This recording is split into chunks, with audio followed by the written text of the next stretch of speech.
दिनकु दिन ग्रामांचल बढ़ी चली बेआईन निशा कारोबार जहा फल यार सीधा सड़क प्रभाव पड़ुछि छोट छोट पिलामानक भविष्यत उपरे।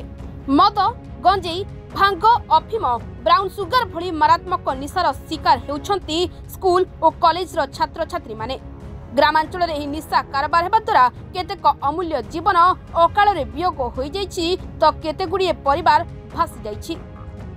एही परिप्रेक्षी रे ग्रामांचल रे बेआईन निशा कारोबार को बंद करिबा पई चोरा निशा बेपार करुथिबा बेपारी मानकु साबाड़ करिबा पई अंटा भिड़िछि बालुंगा अबकारी विभाग।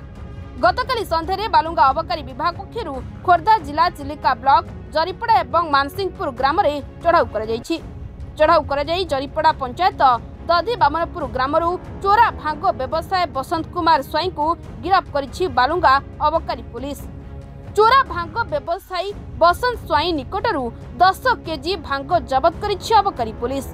ठीक सेहीपरि सोरण मानसिंहपुर गोपबंधु साही रे चढ़ाऊ करी चोरा मद बेपारी मागुणी बेहरा को गिरफ्त करिछि बालुंगा अबकारी पुलिस। गिरफ मद बेपारी मागुणी बेहरा ठारू देशी और विदेशी 103 लिटर 900 ग्राम मद जबत करिछि अबकारी पुलिस।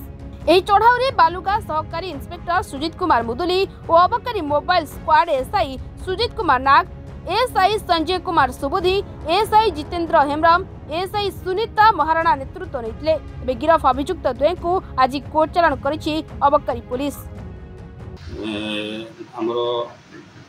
प्रथम गाँटा है जरीपड़ू आमर बसंत स्वाई पाखु 10 केजी भांग जबत कर मानसिंहपुर गोपीनाथपुर साइड घर देशी विदेशी मद मिसी 103 लिटर 103 लिटर 900 जबत कर कोर्ट फरवर्ड कराई से